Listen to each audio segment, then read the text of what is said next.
I hit my 1,500 hours about a month ago or so and didn't really post an update. So I really wanted to do that because I want to tell you how things are going. Um, I'm more comfortable in the language than I ever have been before at 1,500 hours, but I definitely am not fluent. I would say I'm conversational. I'd say there's different points. There's familiarity. When you first start, you start to become familiar with the words, and then you use small phrases. I have this or that. And then there's transactional, so I could function at a restaurant or ask for a cab or something like that. Um, and then there's the next level of conversational, where I can hold a conversation with people and I can listen and comprehend and that sort of thing. And then there's fluent at the end, and that's still where I want to be, and I still have a lot of work that I need to do to get to that fluent level. So at this point, what I can do, which is really cool, is I started watching shows on Telemundo. I watch Hoy Dia, which is similar to Good Morning America, with some quirky Latino stuff to it. But I can watch that. I can watch the news, Noticias on Telemundo.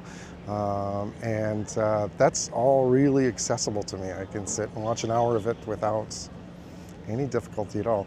I can listen to podcasts like Españolitos and How to Spanish, and those are really easy and accessible to me. And I will say that when I started, they weren't. So it's getting there.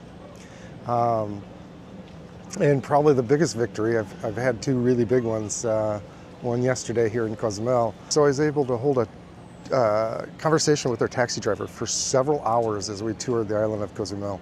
And none of it was in English. It was all in Spanish, and we were able to talk about his children, and we were able to talk about how old he is and how long he's lived and where he's lived and why he's in Cozumel versus being in Cancun that he did earlier in his career, how he didn't like the mafia, that sort of thing there.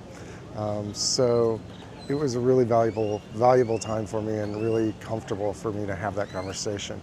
And then, of course, I also had another conversation with a person at a bar in Cancun when I was there last time, and we ended up chatting and watching baseball and talking about all kinds of things for 4 hours. And so it was all in Spanish. She wanted to practice English but never did.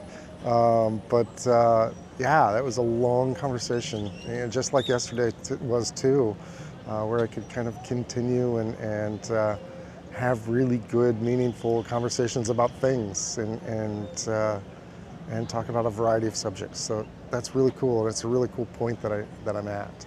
So there's a couple things I need to fix, which is I'm also struggling with.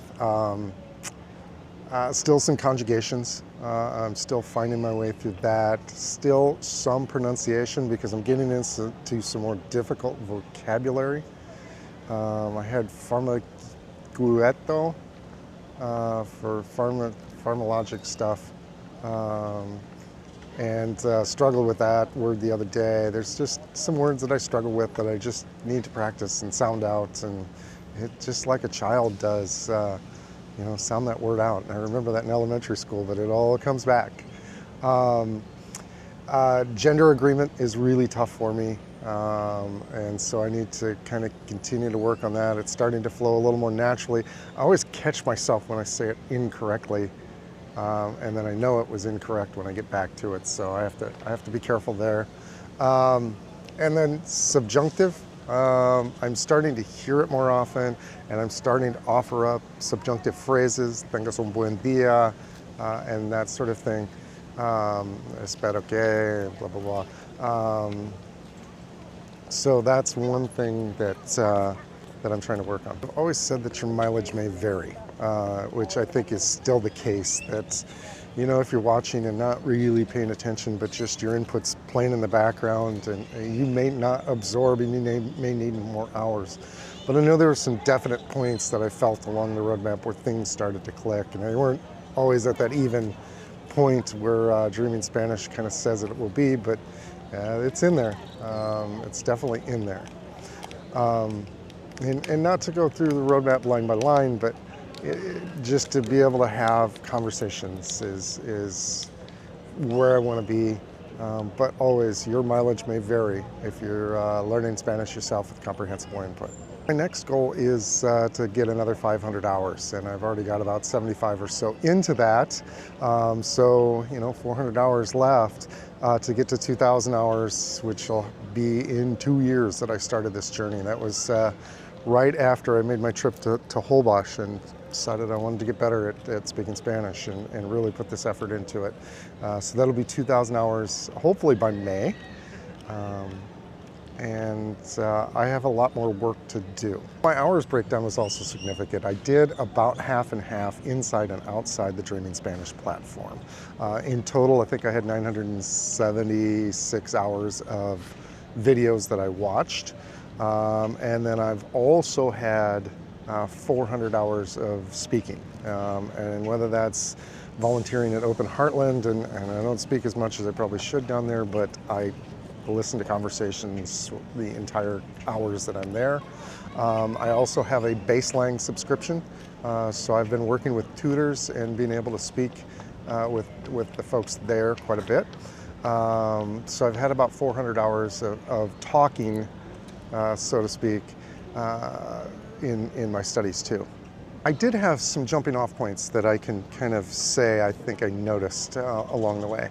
The 500-hour point was really significant. That's when I felt like I was jumping forward into that intermediate level and really starting to understand the comprehensible input. So the 500-hour mark was a good, important start. 825 hours, that's when the advanced content really started to come into focus, and I could switch over from the intermediate to the advanced level videos and really started to understand, not all of it, but it really started to click at the 825-hour mark. 1350 is where I really started to relax, and that was about the same time that I had my trip to Cancun. And that was good because that's where I felt I could start to have conversations and not just be transactional. 1450, that's where TV shows really started to connect. I really can't watch complicated dramas and things like that, but I can get idea and the news and a couple other things without much problem. So was this worth it? I'm going to say yeah. I mean, this was a significant investment of time. 1,500 hours is a lot of time in the past year to have worked on my language skills, but I'm happy where I'm at. When I started, I was at that A1, A2 level, and now I am solidly in the B2 level or B1 level and venture into the B2 level. Now it's figuring out what's going to be the techniques to get me to the B2 solid and into the C levels.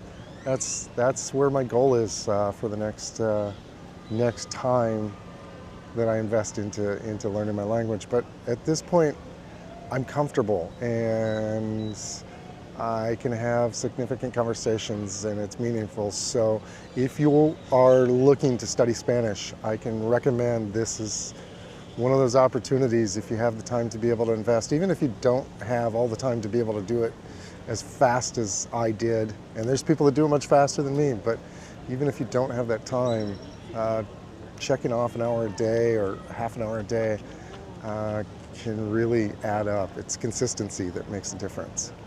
Your mileage may vary, but I think a consistent effort is going to get you speaking Spanish and having enjoyable conversations.